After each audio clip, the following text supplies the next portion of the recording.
patreon.com/pro is the place to go to get access to not just live access to whatever you want to listen to whenever you want to listen to it, but also our Pro podcast feed and also 2 exclusive shows. You're going to get Options, Oddities, and, of course, the Pro Q&A, and, of course, access to all those great giveaways we give out throughout the month there.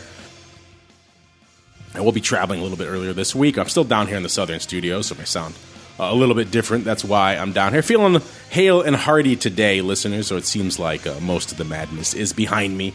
If there's some wood, I'm going to knock on it right now. There we go. Keep the content ball rolling for you. We're still working because we were planning on traveling a little bit earlier this week, so we're going to probably do the Pro Q&A a little bit later in the week. All you Pro members, keep an eye on your email. That will let you know the latest. We have everything scheduled for you. Of course, Oddities still coming at you at the usual time. Maybe we'll do like a back-to-back Oddities and Pro Q&A, huh? How's that sound? That sounds kind of fun. So we can do a lot of fun stuff along those lines there. TheOptionSinsider.com/pro is the place to go to participate in all the fun goodness that we have going on. Speaking of fun goodness, this is normally the part of the show where I would fire off a cool wrestling-oriented bit of music from the 80s, and we would all have fun guessing and then mocking the guessers as a result. But we tried it last week in the Southern studio. Doesn't seem like it worked. We will try to get it going back when I'm back in the Northern studio there next week. Okay, there we go. And I am joined, of course, fashionably late. Uncleist of Mike's will be joining us in a little bit. So he's not even here now, so he can't even... And now he's having technical problems. There we go. But he can't even guess anyway. So without Uncle Mike, it's no fun doing the wrestling guessing. And then, of course, I am also joined by the rockingest of lobsters, Mr. Andrew GIOVINAZZI from OptionPit.com. Mr. G, welcome back to the show. Are the Skype gods not smiling upon you today, sir? Yes, I'm here. Oh my, I feel like one of those who's. Can you hear me? Yeah. I don't know. I lost the call got dropped several times. So anyway. You are back now. So before the Skype gods laugh at you again, we shall keep on rolling right on into the trading block. It's time to break down the latest topics, trades, and trends in the world of options. It's time for the Trading Block. All right, everybody, welcome to the block of trading, of course, where we break down everything that is lighting up our tapes here to kick off our broadcast week. And it's a bit of a mixed bag out there today. We're seeing some green on the screen, a little bit of red as well. So it's got a bit of a sprinkling, bit of just a smattering. Whatever you're looking for today, you can probably find it in one of the major indices. You got the S&P up about 0.2%, so kind of a middling to nothing day for the S&P. The Dow up about 1/3%, and the Nasdaq feeling its dark side oats today, off about 0.25%. So not huge moves in either direction, but again, kind of understandable. Everyone is once again doing the whole Fed watch thing, so kind of playing a little bit of the old wait and see until we can hear from the Fed folks exactly what they're up to. That means VIX coming into show time right around 23.5. That puts it up not even 1/4 point, about 0.2 point from where it was on Thursday's show. VVIX of the Vol 84, down a whopping 1 point from where it was on Thursday. VXX, who knows what this product is up to these days. Today it feels like it wants to be up. So it's up about 0.6 point, up to about a 20.8 when we kicked off the show. Actually, no, I'm sorry, it's down 0.6 point from where it was on Thursday's show. UVXY, 11.5, down 0.5 point from where it was this time last week. SVIX, so our old inverse friend, was at about a 12 even when we kicked off the show. It's up about 0.3 point from Monday's, or I should say Thursday's program. Today would be Monday, listeners. UVIX, 12.5, down about 0.75 point or so from Thursday's show. And VolQ, the at-the-money vol of the NASDAQ 100, 28.15, up a whopping 0.15 on the day. Speaking of VolQ, my producer is just sending me this. It's kind of funny. The creator of VolQ, Scott Nations, tweeting out right before showtime, he had Chinese food last night. And he got it. And in the back of his fortune cookie, he got an ad for FTX. Yes, the crypto exchange, listeners. He's like, that's some quality use of marketing dollars there on the back of your fortune cookie. I guess he's tweeting about it, so I guess it got some traction there. But that does seem like shall we say, an interesting use of your marketing. I guess they're tired of buying up stadium rights and naming rights to stadiums, so now they're going on the old fortune cookie. So, Mr. Meatball, or I should say Mr. Rock Lobster, I apologize. First off, what are your thoughts on the amazingly valuable fortune cookie sponsorship, and then B, for crypto firm, and then B, what else is lighting up your tape today, sir? I think that's pretty clever marketing. You're down for that. You're like, okay, I see this stamp on the back of my fortune cookie. I'm going to trade with this firm now. Well, yeah. I mean, you have this crypto kind of lends itself to this sort of fortune cookie mentality, I think, a little bit. So, like I have to ask TOSAW what he thinks of this when he finally joins us.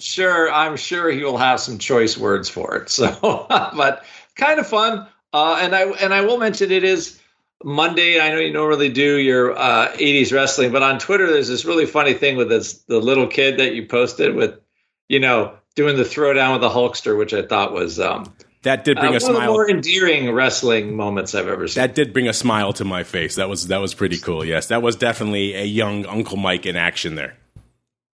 Yes, prior to his hugeness as a football player, but that was just a young Uncle Mike throwing it down on the Hulkster. So what else is lighting up am I your tape supposed today? to talk about stocks? Yes. I couldn't. If you want to talk about the market, you can, or you can just talk about young Hulksters and crypto. So right now, I think there's a couple of interesting things. One is I believe we are redefining the recession. It used to be 2 quarters of negative economic growth. Apparently, it is not that any longer. It is in the eyes of the beholder. There are lots of metrics, apparently, that are more important than the economy shrinking 2 quarters in a row. So we have that going on. So maybe we'll just relabel. We will regender the recession somehow. Don't even go down that road. To something else. I guess inflation doesn't count in the recession thing. But so anyway, so there's that kind of candy cane going on currently.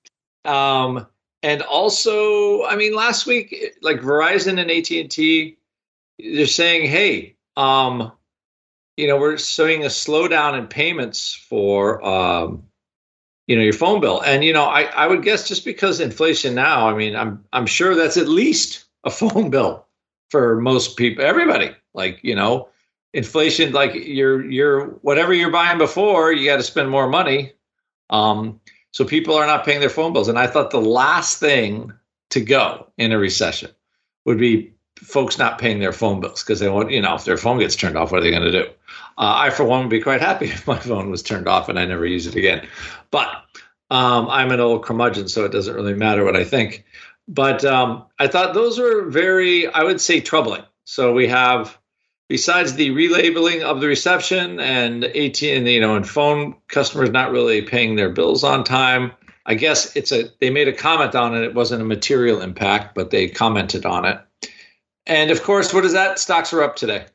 So I believe we are waiting for the Fed to opine and say something about the market on Wednesday and jack interest rates up a whole bunch more.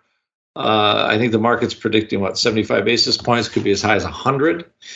Until inflation starts to cool down, which I think we discussed on this show are factors at this point that are well out of the Fed's control. So they are going to try to correct economic growth and at least house prices. We've seen that, offering prices for houses have come down quite a bit. So we have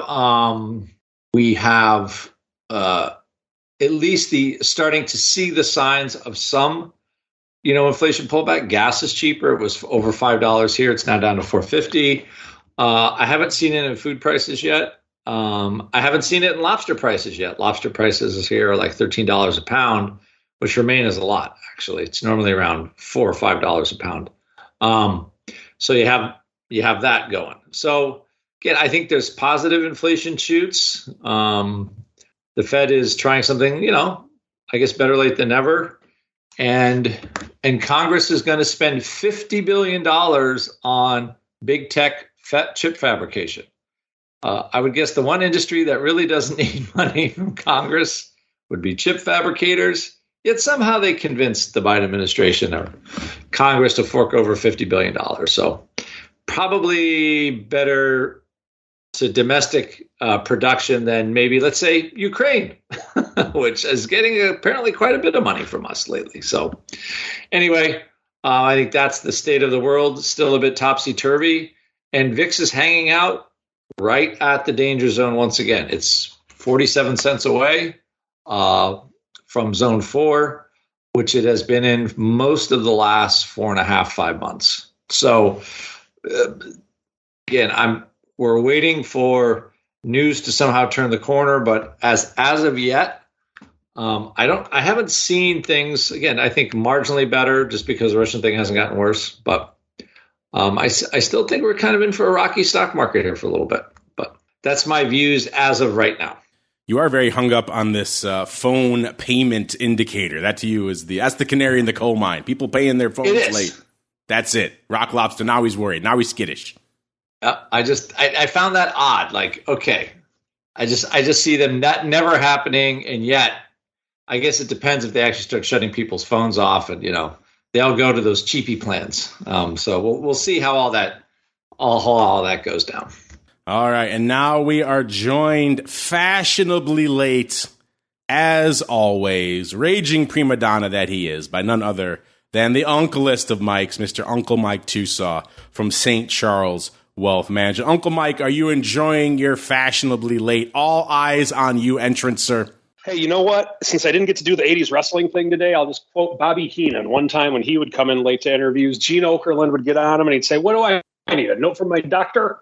Yes, actually you do. We do require a note from your doctor. So we will be expecting that post haste. You missed it at the top of the show. The Rock Lobster and I were discussing something that will be of great interest to you as the owner of BitcoinReallySucks.com, which is that friend of the network, Mr. Scott Nations, the creator of Volex. I heard. Oh, you heard all that. Oh, so what are your thoughts I'm looking at the picture right now that he tweeted out. It is on the back of the little wrapper inside of the fortune. It just says FTX. What are your thoughts on that amazing ad, Spencer? I mean, it's an interesting way to go. I mean, I doubt he's going to have much financial competition in the fortune cookie advertising space. So that's one way to look at it. And I suppose people that are looking to eat Chinese food, just buy some Bitcoin. So why not? I remember when I was working for Options Express and we would do the money shows out in Vegas. And so it was kind of offensive in some ways. Like the guys from the fixed income booths, they would be like, well, we think that you guys would find lots of business here in a gambling town. And so I just wanted to punch the guys in the throat. I didn't. I should have, but I didn't. But I think it just depends on your audience with where you're going for it. And so I think that now I'm probably going to sound like one of those fixed income guys did to me back in the day, and I took offense to it. But, if it's a Bitcoin thing, then they can take offense to it. I don't care. But that's, I guess, if you need to advertise on fortune cookies, that's the kind of business you're going to get. Maybe they're ahead of the curve. Maybe this is something we all should be doing. Maybe the St. Charles Wealth should be on the back of fortune cookies right now. We're missing out on just completely untouched. Everyone's fighting for, ads online and whatever, billboard, wherever you want to go. People already have ads there. No one's fighting for the back of the fortune cookie spot. So maybe they're ahead of the game, sir. Maybe we mock when we should be following their lead. What do you think? I don't know. I mean, I'm not much of an online guy, so I really can't talk. So I guess I shouldn't talk, but I just try to be nice to people and just don't say anything bad unless it's about crypto. Then it really sucks. All right. Aside from the sucking of crypto and the weirdness of crypto in your fortune cookie, what's lighting up your tape today, Uncle Mike? I mean, I think right now we're at a key point. This is going to be an interesting week in that we're right on the precipice of 4,000 with the S&P 500. And whenever you're on the precipice of a key number and you have a big event coming out like the Fed this week, it usually leads to some interesting trading. I think that 4,000, because it's such a round number, this could serve as resistance for the S&P. And if the market doesn't like what it hears, then this could be there could be blood in the streets on Thursday and Friday. If the market does like what it hears, then this could be the catalyst that starts the great bull market of 2022. The question is of course, what is the Fed going to say? And the other question that I think none of us really know the answer to is, what does the market really want to hear? Because if the Fed doesn't raise rates as much as they say, if they're hawkish, what does that mean? If they're dovish, what does that mean to the marketplace? This has just become such a, I know I say it all the time, but this has become such a Princess Bride market with the battle of wits in that scene, to where it's like, oh, that's what you want me to say. Oh, but that's what you thought I was going to say. And that's just what it feels like trying to look at these markets. So I think with the S&P itself, just make sure you're protected where you need to be protected, and you have the stomach for riding out the downturns for your buy and hold stuff. And if you're trying to guess what this announcement's going to be and what the market's going to say about it, good luck. So I guess that's kind of my take on stocks.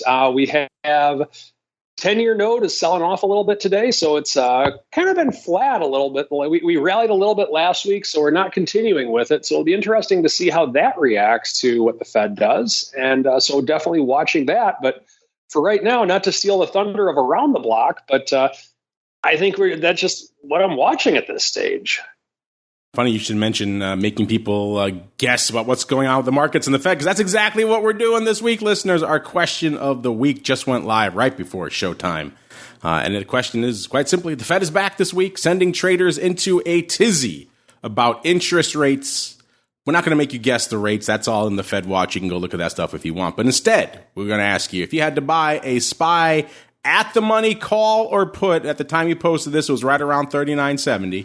Expiring at the end of the week, which way are you going to go? So you're going to buy that SPY put? Are you going to fade this rally? Are you going to buy a SPY call? You're all in, rally ho, baby? Or we got silly, we throw a third one in and say, hey, you straddle because you're feeling greedy. You want both sides. You're willing to pay up. You're paying through the nose, baby. So you need an enormous move. You don't care which way. It's just got to go somewhere. I won't reveal the results yet. It just went live. We'll get to that a little bit later in the show. Instead, let's get on out to see what's lighting it up out here. And as you probably expect on a day like today, the market's kind of shrugging its shoulders, can't figure out what it wants to be today.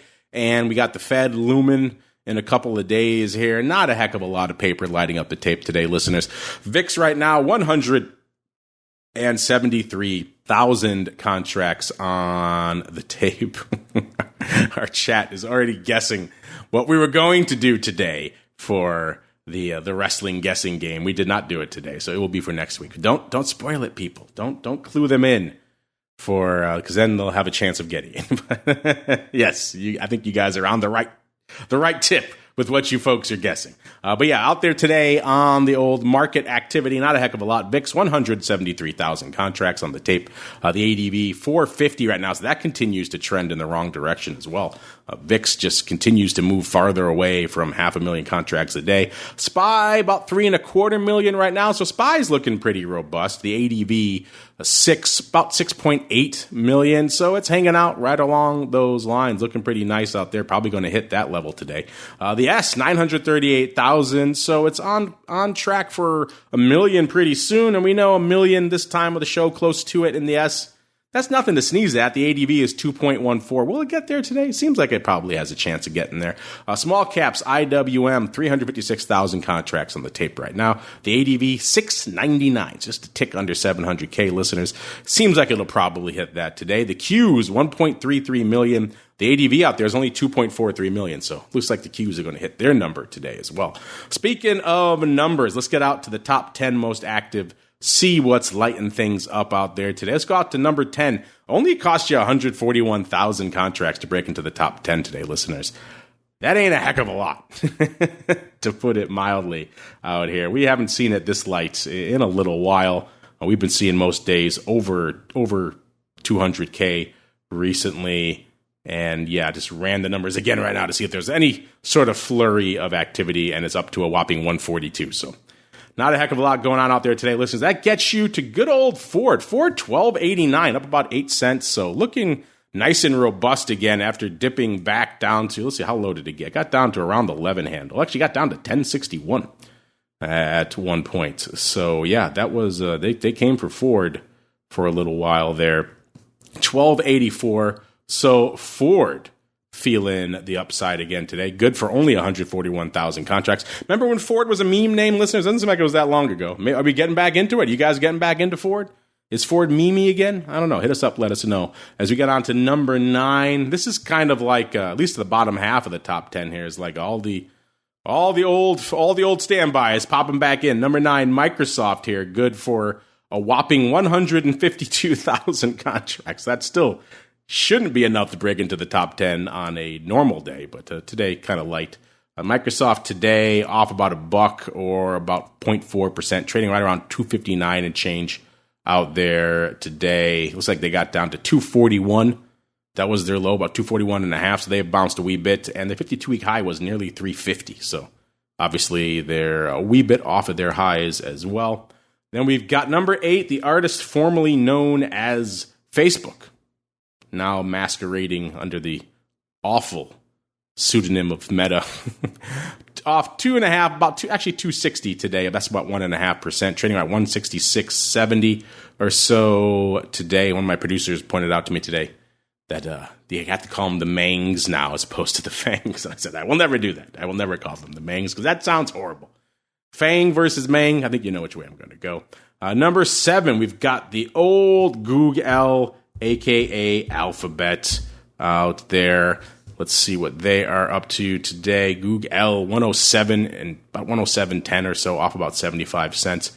They're good for a whopping 201,000 contracts as well. So number 7 and 8 both kind of tied, Google and Meta. Number 6, AMD dropping a bit, usually hanging out on number 4. 214,000 contracts for AMD. So that's a light for AMD as well. AMD is usually good for around 350, 400,000 contracts. Not so much today, listeners. Number 6, AMD. Number 5, Snap. We just talked about these at length on Options Oddities on Friday, listeners. So if you're not a pro member, you missed it. We did talk about some puts last week, which we're getting threatened. Those were on the odd block. We started those, and we kind of paid off some of them. At least some of it. We'll see. There was a lot of activity going up in Snap on Friday. Snap right now, $9.94. So it's like it got as low as $9.66. Was that today? I think it got threatened that today. But yeah, rough times here for all things Snap. Remember last week, just on the show last week, listeners, on Thursday, we were laughing about that person selling the 9 puts for 12 cents. And now they are kind of in play. The stock's $9.94 right now. So interesting stuff. We asked you, would you have sold those or not? And I think they got up to about 45, 50 cents. I'm not sure if they're trading right now, but they are bid a little bit more in his face or her face. But sounds like they might want the stock at that level and hasn't quite gotten there yet. So they're okay. Number 4, NVIDIA hanging out around his normal spot, 309,000 for NVIDIA. Number 3. The Amazonians. What's up out there in the Amazonian land? And 120 off about $1.20 or about 1% today. They are good for 337,000 contracts. Again, this is kind of a anemic top 10 today, listeners. I'm embarrassed to bring this to you, but hey, it's not my fault. It's the markets. Blame the markets. Number 2. Yes, I said number 2.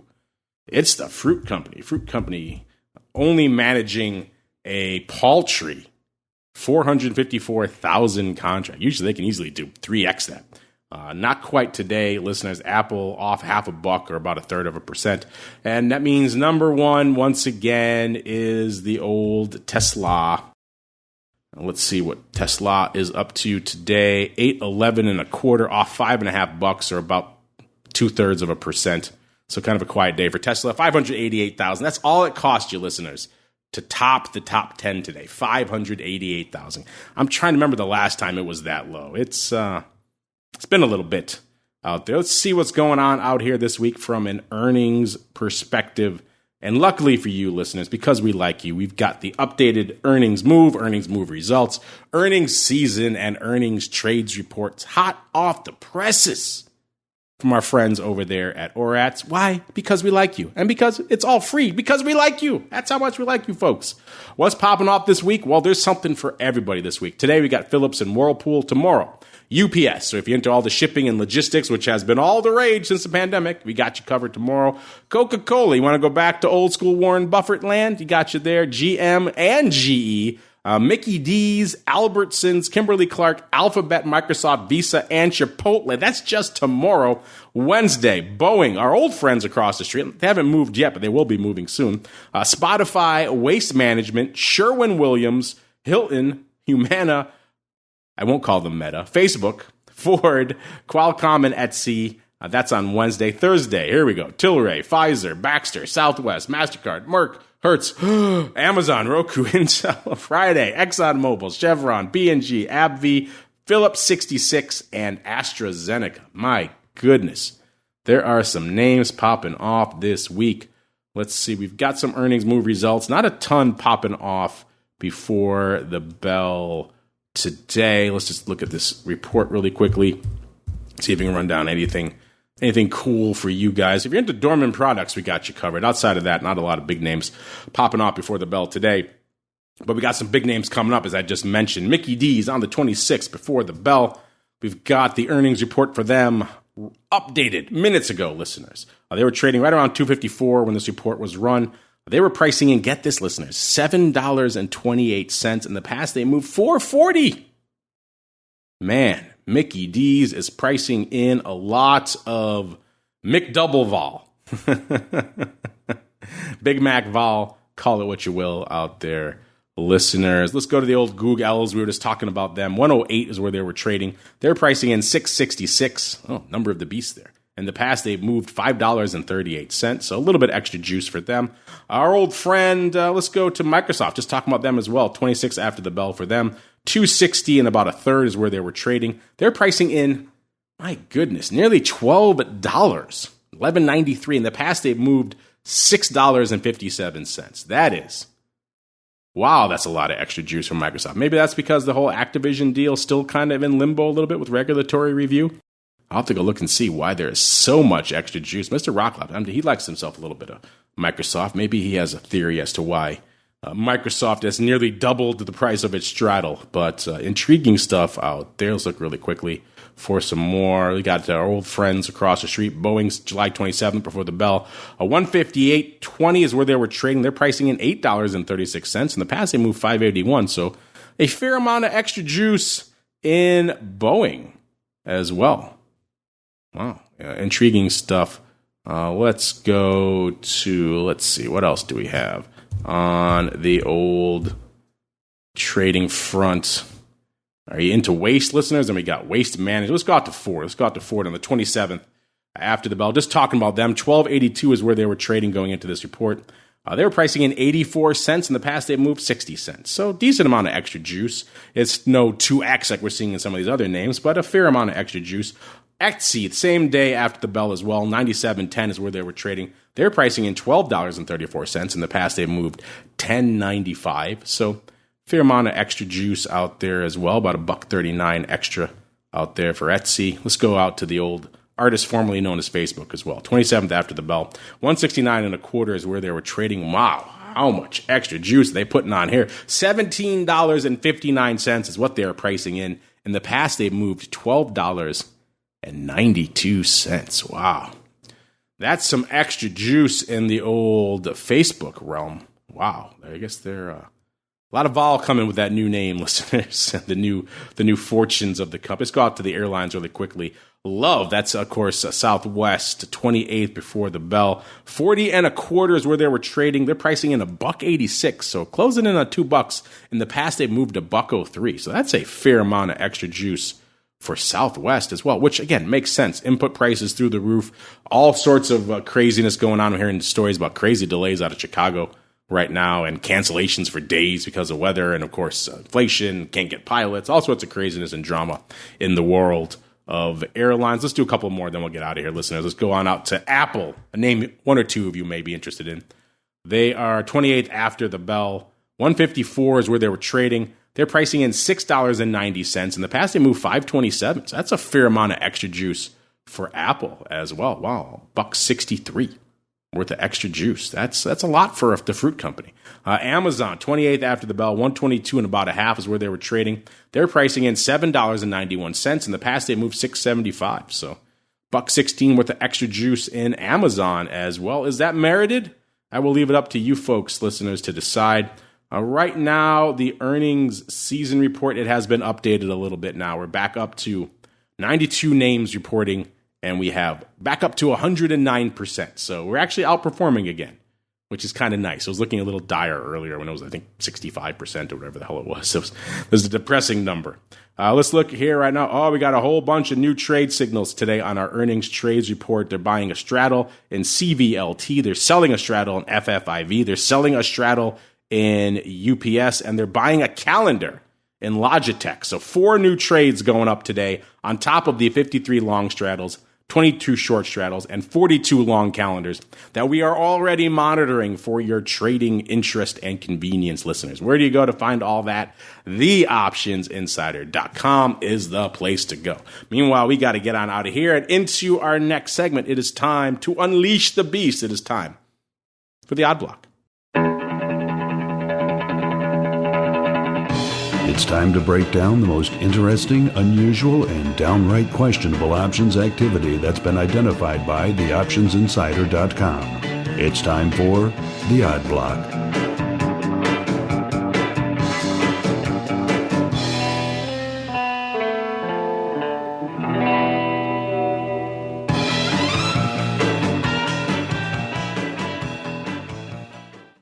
All right, everybody, welcome to the Odd Block, the portion of the show where we unleash the beast, a.k.a. the Eye of Sauron, and see what it fixes its fiery gaze on today. Before we do that, really quickly, Mr. Rocklops, I was just talking about some of the juice they're pricing in to some of these names. One of them kind of caught my eye. Microsoft, a name you trade quite a bit, at least you used to, I know.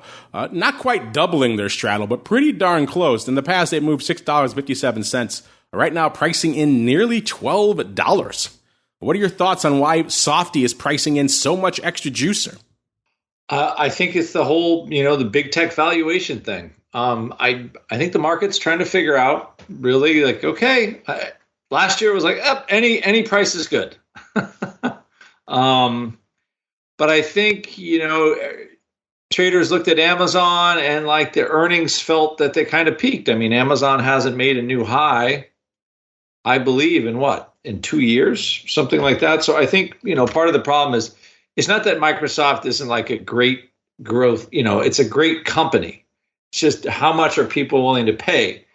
And at least like when you look at Amazon over the last 2 years, like that peak was in December of last year. So you look at all of this and you're like, it peaked and it hasn't seen anything close to that number since. And I think, Microsoft is trading at almost a 30 multiple on almost a $2 trillion market cap, 1.5. So I think there's some room if these earnings aren't great for the stocks to move at this point. And quite frankly, it could be either way. I'm trying not to be like, the big bear in the house, but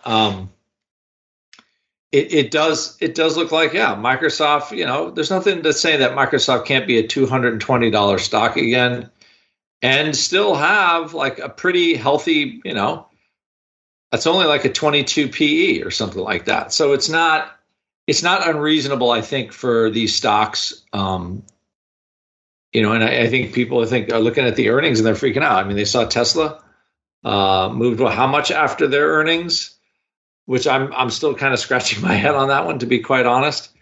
So anyway, I think there's a little bit more movement because the stocks have also come down from, pretty lofty prices. So I think the earnings are a little bit more much more variable in the trader's eyes, so to speak. Let's see what else is variable out here in the Eye of Sauron today. We're first going out. This could be a newcomer. If it's not, we haven't talked about them in quite some time. This is Philips, ticker symbol PHG, or if you go for their full name, Knickly G. There's a lot of consonants in there. Listen, it's Philips and V. There's about 14 consonants in that first part of it. Obviously, a Dutch multinational firm.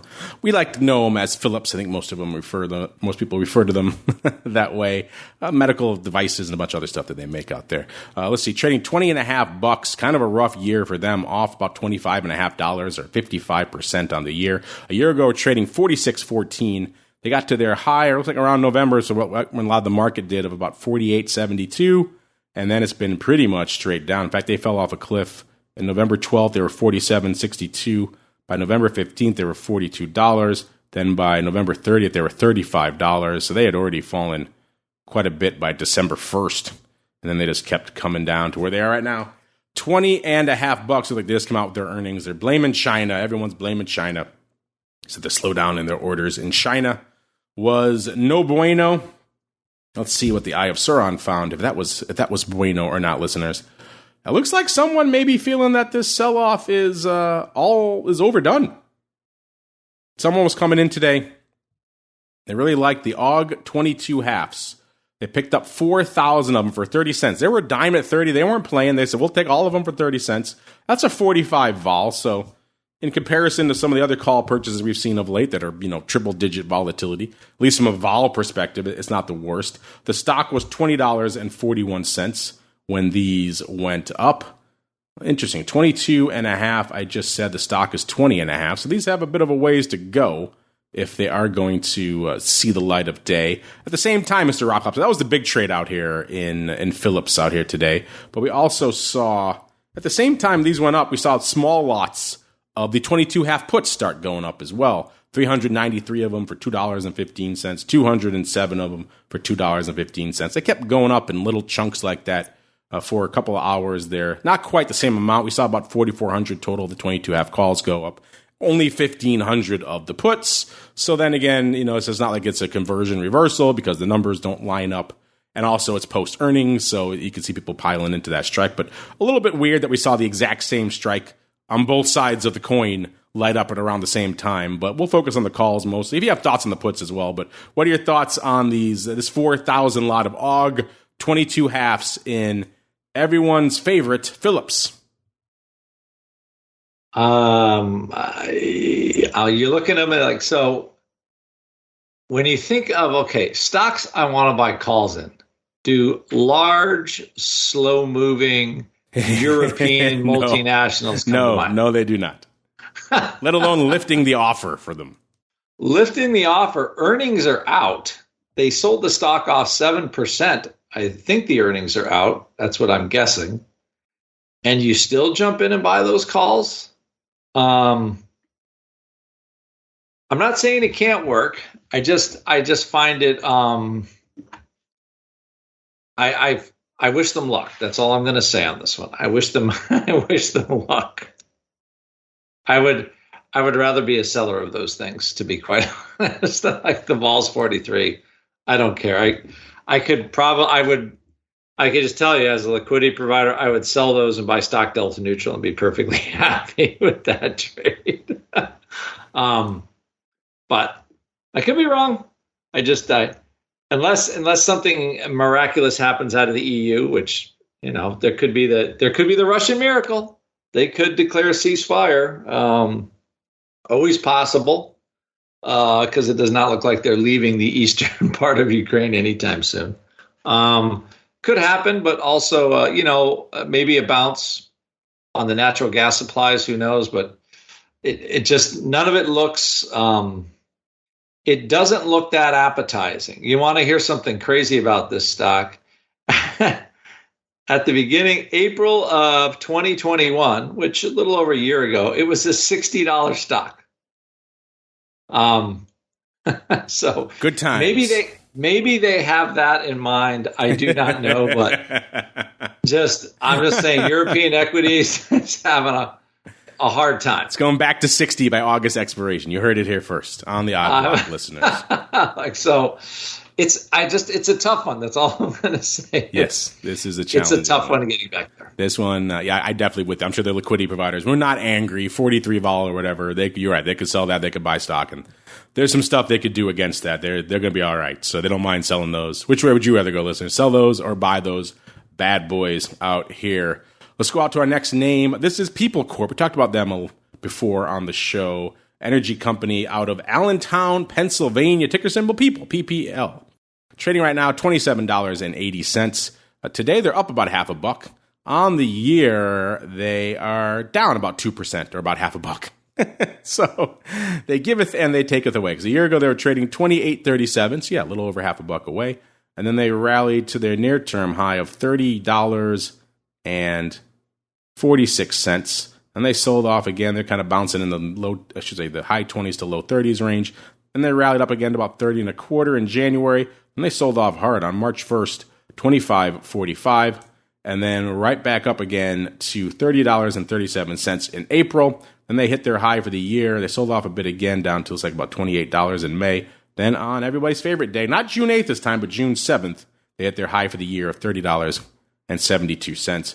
Then they came for it again. Next week was trading $25, and then it rallied again to kind of back where it is right now, $27.81. So they've done a lot of living over the course of the year. You know, that nets out to not a heck of a lot of net movement on the year. Let's see if our Eye of Sauron can find something cool for us out here today. Let's go out to, it was September, the Sep 29s in particular.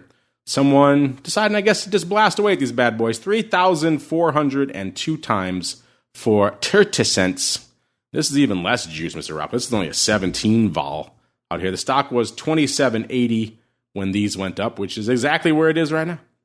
So you're talking about 4% out of the money or so. There are earnings between now and September expiration. The next one is on August 3rd. So they do get a little bit of earnings juice in here for this as well. Mr. Rocklops looks like somebody deciding they don't mind dumping their stock at $29.30, which isn't an amazing level, but it isn't a terrible level either. It's kind of right in the middle there of the road. What are your thoughts on this call overwrite in people?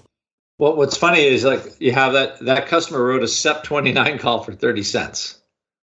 And we have the other customer in a Phillips spot, I would say equivalent strike for 30 cents in August. So that just gives you it gives you an idea which one has a better shot. I think the people buy ride is not terrible. And it pays a decent dividend. So I think in this market, I don't think folks are too unhappy with some kind of yield. So, it just looks like a straight yield play to me, like some fund, pension fund, whatever. Like, okay, is it going to pay somebody's bills this month? Rock Lobster not loving these. Yeah, he's getting some juice. You can't hate some juice in this market, listeners. You all need the juice these days to fight back against the inflation monster. Let's get out to this one as well. This one was all the rage back about a month ago, listeners. This was Revlon. As you will recall, we talked about it on the show. We were all surprised Revlon might go bankrupt. And they flirted with the fire ever so briefly. Listen, they got down to 108 on June 13th. And then they just soared back to the stratosphere, in particular, $8.14. That was on June 22nd. Then they kind of gave a lot of that back up to about $4.59 on June 29th, and then they're kind of just vacillating these days around the it's like the $5 to $6 range, hanging out right now on the lower end of that $5.14, off another 30-odd cents today. At the time, back on June 23rd, listeners, we profiled a couple of the trades, some put love and some call craziness. Let's pay both of those off right now. First, we saw someone coming in at the time. The stock was nearly $7, $6.97, and they scooped up the 5 puts for about 90 cents, 89.9 cents. Let's 1,131 times. These were the July expiring on the 1st. So these were in the weeklies. And they pretty much lifted the offer. That was, if you're wondering, a 384 volatility. So yeah, they paid a lot of juice for these. More folks came in after that. Total nearly 5,000 traded on the day. And guess what the stock went up on the 1st, listeners? $5.16. Guess what was still open? These puts.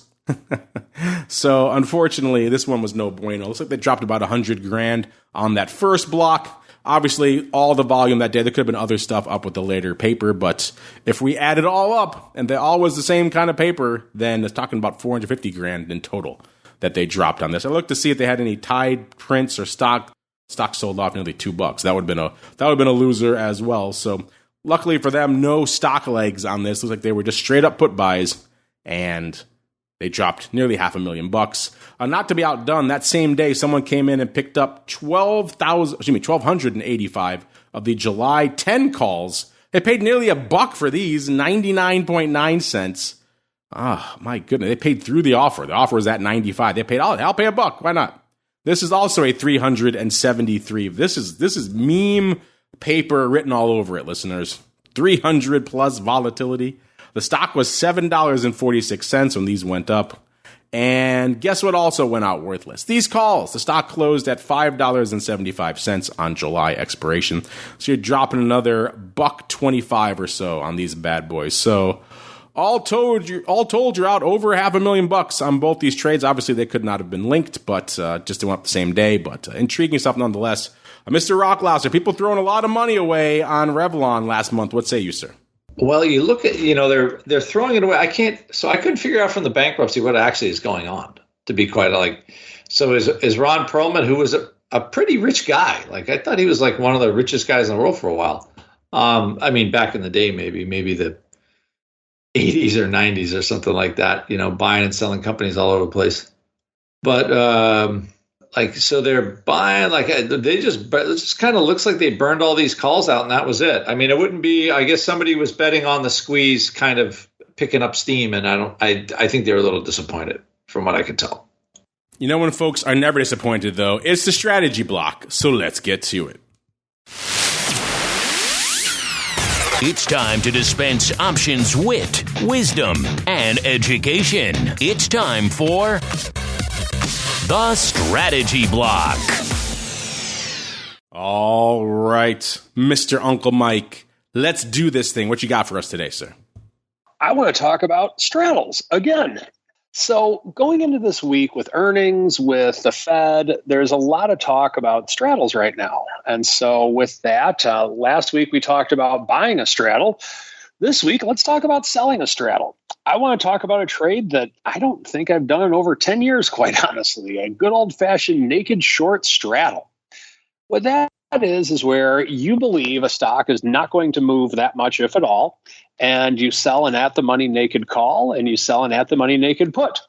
Now, keep in mind, if God were to tell me that this stock was never going to move, I would sell a straddle. That would be the best possible thing for me to do. I would leverage everything that I owned and I would sell a straddle on that stock. Now, of course, God doesn't give me stock tips, so that's why I don't do that.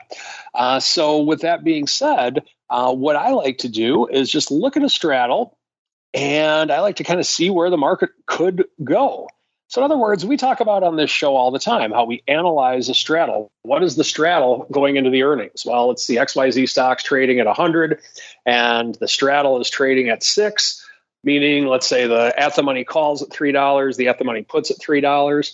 That means that option traders are expecting a $6 movement in the stock. They just don't know which way yet. So with that being said, what that means is that the big money, so to speak, or the people that are actually trading options have priced in a $6 move going into the event. And so that's a way with which I like to look at straddles, which a lot of traders do. But in terms of selling a naked straddle, it's something, like I said, I haven't done in 10 years. Now, what's the disadvantage to that? Going back to that example, if the stock stays between 97 and 103, because it was a $6 straddle, that means you're going to make money, or at least break even. Your two break even points are at 97 and 103. And so from there, you know that if it stays in that range between the time you sell the straddle and expiration, then you won't lose. However, where will you lose? Well, you're naked to the upside or the downside. If the stock goes to 110, 120, 130, you are selling a naked call. You're getting a little bit more money for the naked call because the naked put expired worthless, but it's the same risk as a naked call. Should the stock go below 97 down to 90, 80, or 70, you sold a naked put. Now, once again, you're getting a little bit more money than you would for just selling one side of it, but you are getting that risk put on against you. So understand that there is risk to selling a straddle. And as someone who looks at straddles all the time, I never trade them. So hopefully that tells you something about the risk-reward component of a straddle. If you would like to learn more about trading the straddle and some of my thoughts on it, I just put out a YouTube video. I just tweeted out about 20 minutes ago. Follow me on Twitter at Mike2Saw, TOSAW, for more information. I just tweeted out a YouTube video on it. There you go. Check out the man's tube videos. He's always angling for more tube or Twitter followers, I should say, and tube followers. We'll take them both. So tell you what, we're gonna retweet that so you can see that from us as well, listeners, as we keep on rolling and go around the block. It's time to tell you what we'll be watching on our trading screens until the next episode. It's time for Around the Block. All right, everybody, welcome to Around the Block, the portion of the show where we tell you what we're keeping an eye on until our next show on Thursday. Real quick check-in here. First off, our chat's mentioning Mr. Rock Lobster. That didn't Microsoft come out and say that they see a slowdown and said they are cutting a few thousand jobs and no more hiring for the year. I'm an options queen is saying that it's typically seasonal layoffs. Yeah, that seems to be the case from what I've seen as well. That looks like they do regular layoffs coming into their new fiscal year, and then they kind of readjust and they kind of go from there. I haven't seen anything about them saying there's going to be a big slowdown for this. It sounds like they still want to rehire people. They're just doing their typical adjustments. So that's what I saw. But again, I don't follow Microsoft day to day, so perhaps there are some other things going on behind the scenes there. In terms of what you folks have on the brain, our question of the week right now, the Fed is back, sending everybody into a tizzy about rates. If you had to buy a SPY at the money call or put at the time, it was right around $39.70, expiring at the end of this week, which way are you going? You buying that SPY put to fade the rally? Or are you buying that SPY call because you're all in rally ho, baby? Or you're a greedy SOB? You're buying that straddle. And right now, it's 60% of you fading the rally, buying that puts, 36% of you buying the call, and 4% getting greedy with the straddle. It just went live right before showtime, listeners. So get out there at options and make your voice heard. Mr. Rock Lobster, what are you paying attention to for the rest of this week until Thursday? And have you heard about this rumor about a slowdown or a hiring decrease in Microsoft, sir? I think it's happened all across tech. I mean, everybody's saying recession. So the first thing businesses are going to do is say, okay, we believe you, and, slow down hiring.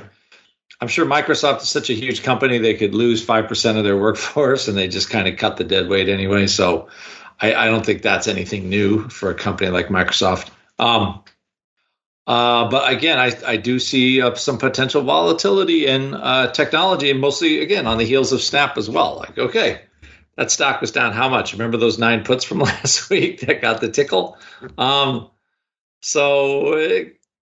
If there's any kind of real slowdown in advertising spending, what that's not going to be great for big tech, especially at the valuations they have. So yeah, again, I look at all that, and I think we'd probably be a little lower at the end of the week because we got close to 4,000, and I think that's the level that we need to get through when, I would say things are on the mend. Now, the market's usually ahead. The market was clearly ahead selling off before everything got bad, so it's usually a little ahead when things get better. And I think we're still in that kind of vacillating state yet. So I think it's all the Fed's going to do something. They're going to telegraph their rate rises, and then we'll see what we get. We will see indeed. Mr. Uncle Mike, what are you keeping an eye on for the rest of this week? And are you surprised that 60% of our audience right now is fading this rally, fading the Fed, sir? Sorry about that. I think I muted myself while I was talking. No, it's not surprising to me. I mean, we've had a little bit of a rally right now, and to me, we have not gone over the 4,000 mark. So I've actually pulled a little bit of the deltas off the table earlier this week myself. Late last week. So it's not surprising to me. And so with what we have going into, I'm surprised that we didn't have more straddle buyers out there, quite honestly. So I guess that could be a good thing if people don't want to burn their money on the premium. That could be a good thing indeed. Unfortunately, listeners, that's going to do it for us here on the option block. The Rock Lobster stunned. Vince McMahon stepping down as CEO. Welcome to last week, sir. That was big news last week. Yeah, you know what's crazy? What's crazy, speaking of that, I mentioned, we've talked about on this show multiple times how WWE is one of the few stocks that is kind of bucking the sell-off this year. They were rallying all year long. One of the few question marks hanging over the stock was, do they have a real succession plan in place? And apparently the market likes this succession plan because the guy who built this company from scratch pretty much, he bought it from his dad, but he turned it into what we know today. He kind of created the modern era of televised wrestling. And this guy has been at the helm since inception, and the stock has rallied from $66 to $71 since he stepped down. So apparently people were fearing a massive sell-off when he stepped down. Apparently his stepping down is actually worth about a $5 premium in the stock. So go figure, $71 right now for WWE. Crazy town. If you had been buying in on wrestling earlier this year, listeners, even back in July a year ago, they were trading sub $50. So I remember back when they were right at the beginning of the pandemic, when they were about to cancel WrestleMania, I was very close to selling the 30 puts for a couple of bucks.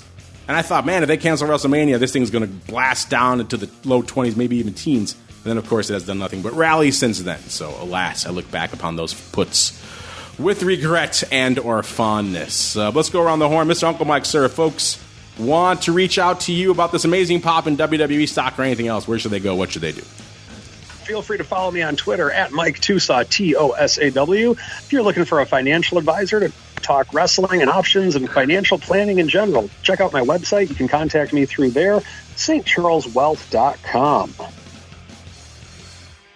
And Mr. Rock Lobster, same question for you, sir. If folks want to reach out to you, where should they go? What should they do? Go to optionpit.com or call 888-TRADE-01. Ask for Ted. Say, hey, you heard Andrew on Option Block. Get 10% off anything at Option Pit. You can't find a better deal than that anywhere. And I still think the 30 puts are a good sale in WWE. The problem is I don't think you can get anything get for like them 3 cents for them now. But when they were like $2.50, yeah, they were pretty good. They were pretty juicy. Yes. Yes. Check them out, optionpit.com. You, too, can get belated announcements of WWE executives stepping down from the Rock Lobster.